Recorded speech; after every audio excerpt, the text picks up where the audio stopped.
water, soap. Step 1. We're gonna pour the water into the plate. Don't forget your paper towels. It's gonna get messy.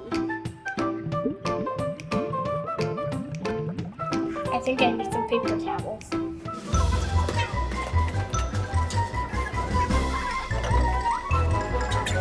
Sprinkle the pepper on top of the water.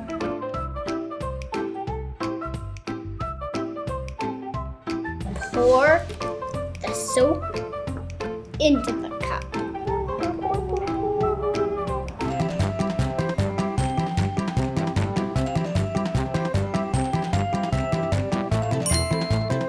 Let's get back to the experiment. Dip a Q-tip into the cup. Dip the Q-tip into the water.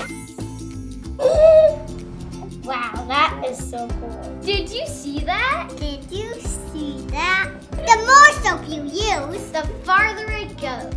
We use the soap to break the surface tension of the water. The surface tension is like the skin of the water. The molecules on top are holding tighter together than the molecules on the bottom. See you next time. Make sure to smash that like button and subscribe on YouTube. See you next time on Kids Experiment.